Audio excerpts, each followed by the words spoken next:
Hi everyone, welcome back to my channel. My name is Jacqueline, and in this video I really wanted to kind of talk about and share an experience that happened this week because I was really struggling to love myself, love my body, be kind to myself, and just felt so uncomfortable in my body, and really had a moment where I not completely binged out, but definitely overate and did not feel good about it.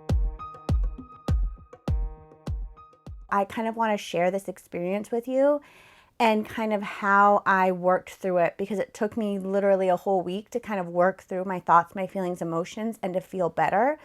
But I'm feeling a lot better after I did that.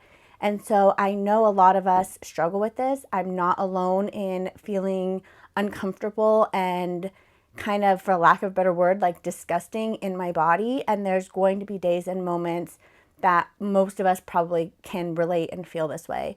So I thought it would be really beneficial to kind of walk you through kind of like my thought process and what I did to kind of help me feel better after like going through this challenging time. So the first thing I really want to address is really talking about knowing it's okay to feel this way. There's nothing wrong with you if you feel this way, or if you're working on loving yourself, you feel like you're making great progress, and then boom, you wake up and you're like, I hate my body, I feel uncomfortable, I'm fat, I'm disgusting, I'm not making progress, and struggling with it.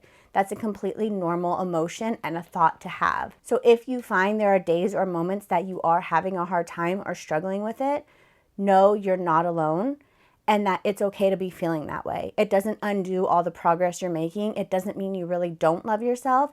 It just means you're struggling and you're having a hard time and a hard moment and need to figure out what you can do to make yourself feel better. So that's kind of like that first little thing that I wanted to talk about with this. And that's kind of what I was reminding myself all day, is it's okay to be feeling this way. It doesn't mean that those thoughts are real. It doesn't mean that those things that you're thinking are truths, that that's really how your body looks, how you are, what you are.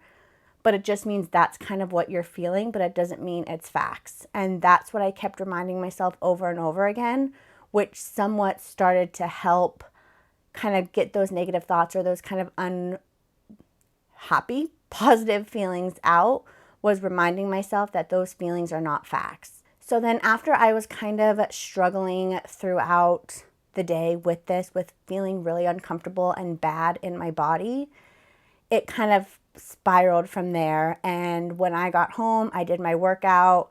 I was kind of in a negative place and took a shower, and kind of from there, it wasn't binging, but I then ate some chips, and then I ate some cookies, and then I had a cupcake before bed, and I was so mad at myself.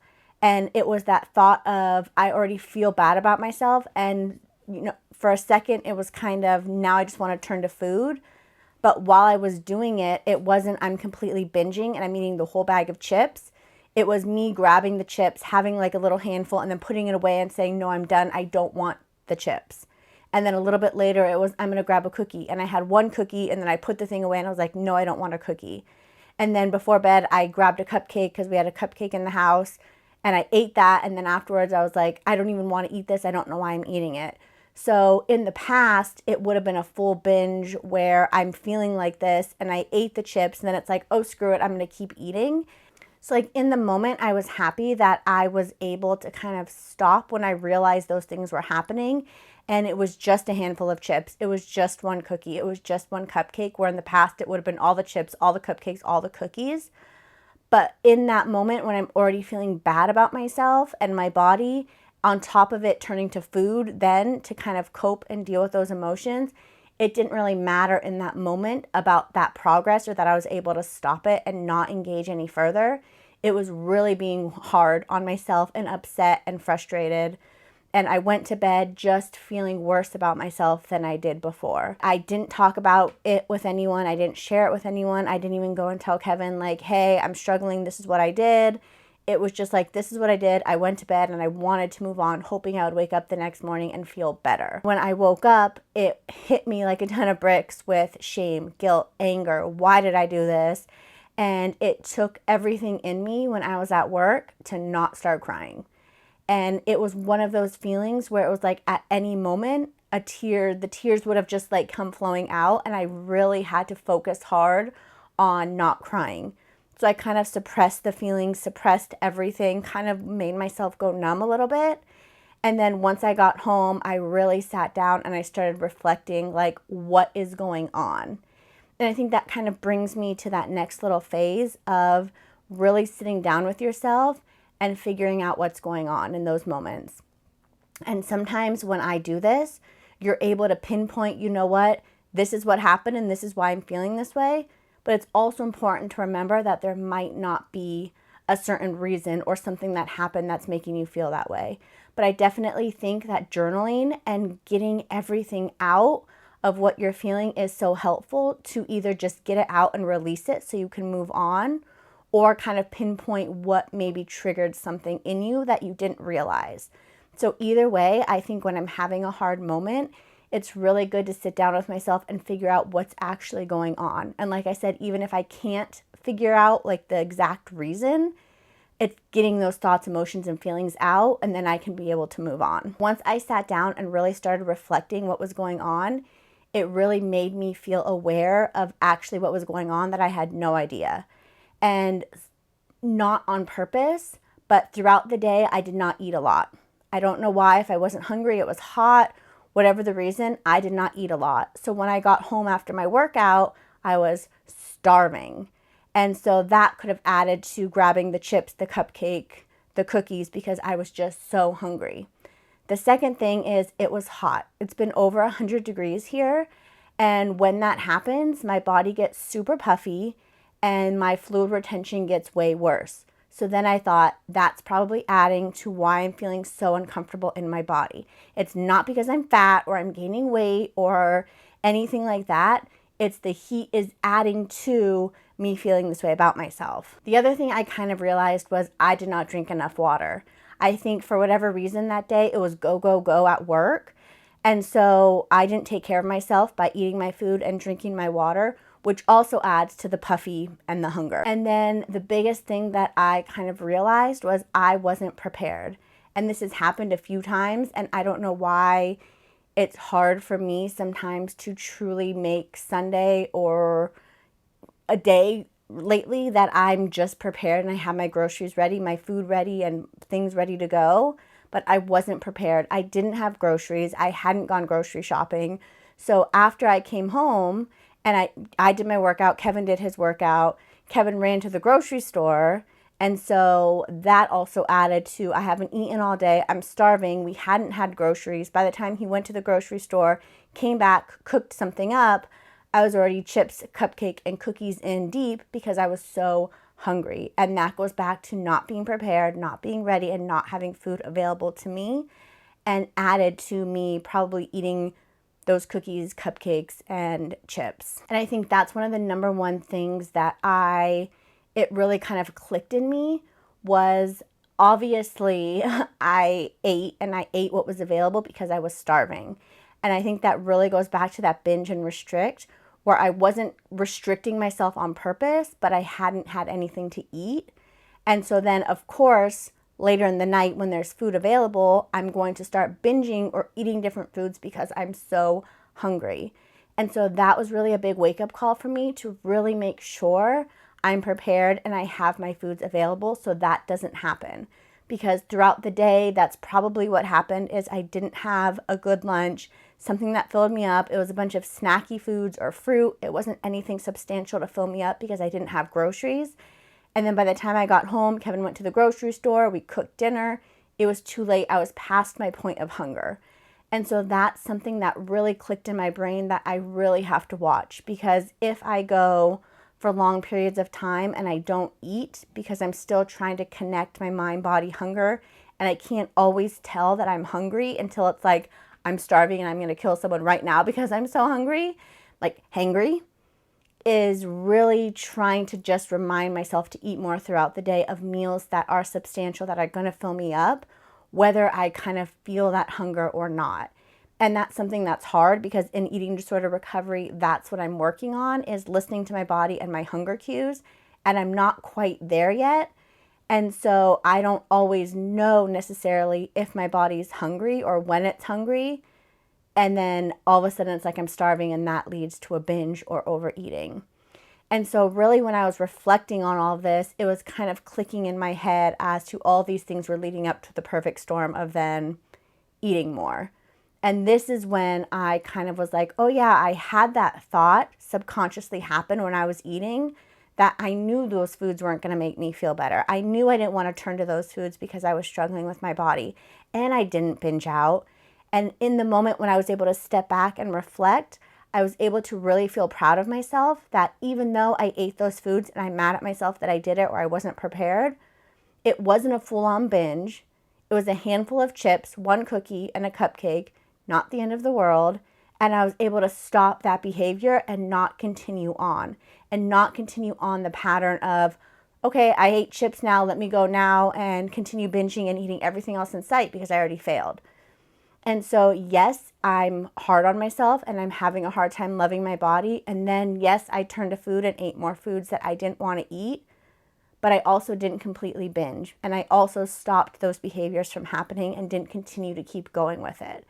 And so I think all of that is things throughout the week I kept reflecting on. And it took me pretty much a whole week to kind of go through all these thoughts and emotions and feelings to get me to a place to realize all of this was going on.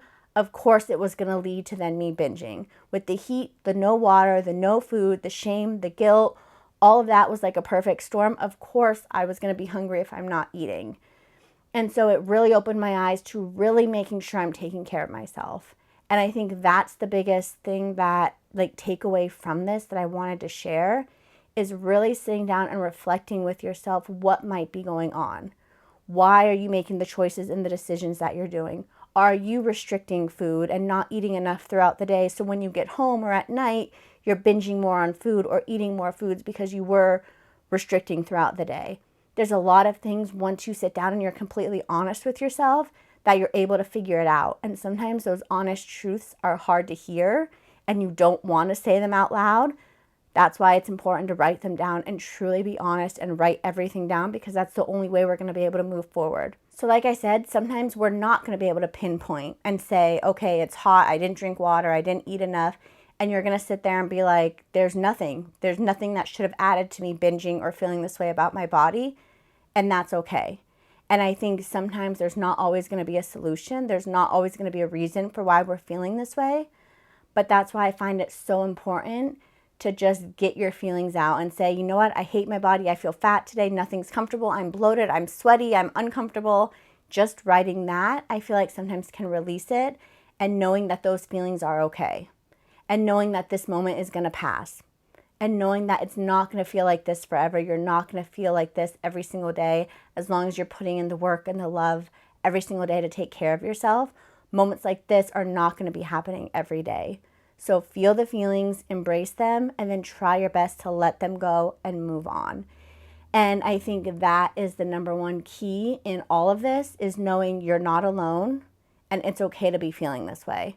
But when we're feeling this way, turning to food or turning to those choices and behaviors that maybe got us to feeling uncomfortable in our body already are not going to make us feel better. And the analogy I always tell myself is, just because you have one flat tire, like for me, I ate the cupcake, cookies, and chips, doesn't mean I'm going to go now pop the rest of the 3 tires because I had one hard moment.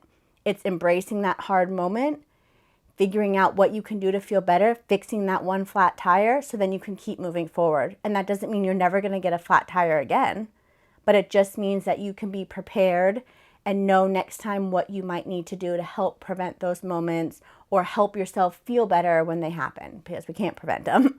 So that's kind of what I wanted to share with you while it was in the moment, while it was real, while it was really happening for me. And really in those moments, learning and growing and knowing that even though it's hard and it sucks and it's so uncomfortable to be in that place of hating your body and maybe binging or eating food that you didn't want to eat and then feeling that guilt, but there's always something that we can learn or take away from those moments as well. And those are the moments that are help us be stronger and to continue to keep moving forward on our journey.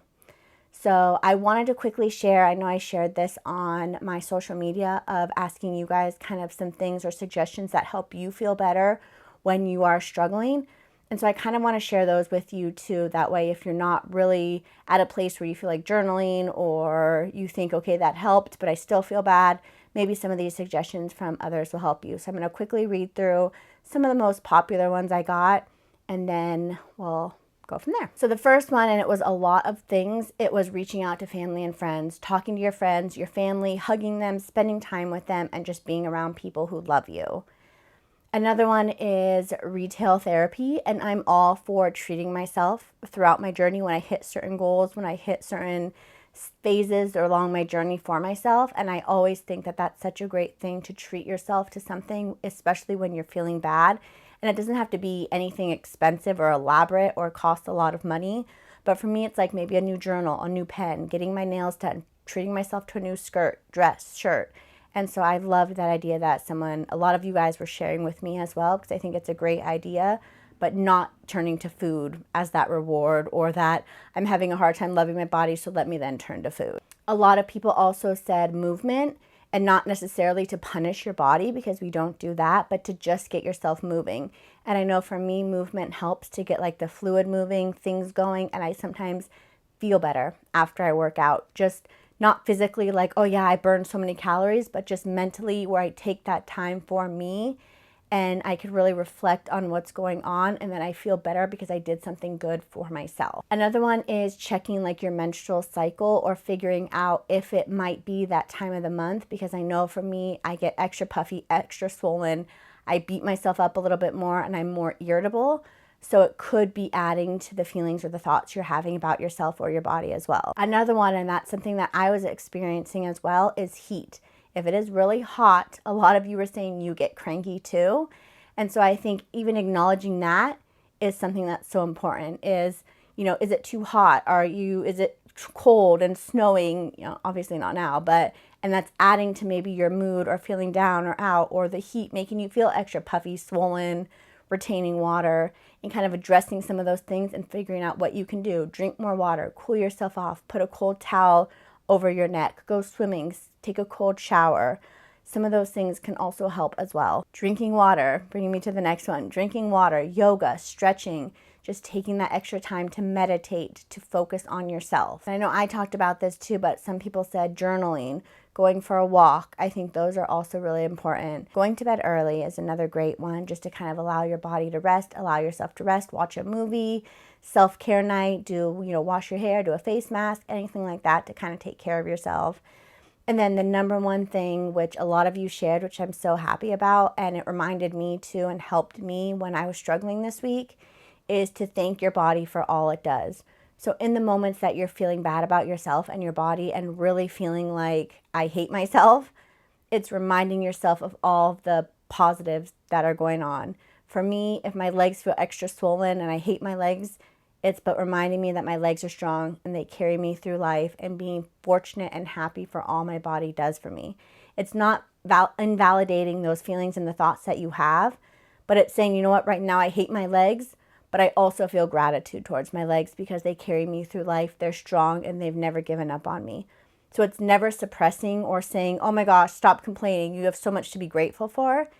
It's allowing those feelings to come out, but also reminding yourself of all of the positives as well. And I think that's so key, because a lot of the times people can say, oh my gosh, stop complaining, you have so much to be thankful for, you shouldn't be complaining, you have a great life, and all of those things. And it's not suppressing those feelings or those thoughts, because it's so important to get those feelings and thoughts and emotions out. But it is also kind of reminding yourself of thanking your body, being respectful of your body, all your body does for you to take care of you. And that kind of helps your mood to kind of feel better as well. So I hope kind of walking through my thought process with you was kind of helpful. Some of these other suggestions from others that you might find might help you as well. And I really hope that, next time you're struggling with your body, you're struggling to love yourself, that you can go back to maybe this video or something that I said, and it can help you kind of work through that day or that moment for yourself, so you can continue to move forward on your journey. So thank you so much for watching. If you're not, please make sure you're subscribed and hit the little bell so you never miss any of my videos. Give this video a like and leave a comment down below of something that helps you when you're struggling, or what your favorite tip was that you learned in this video, or any of these suggestions that you might try out. So again, thank you so much for watching. I'm sending you all a big hug, and I will talk to you real soon.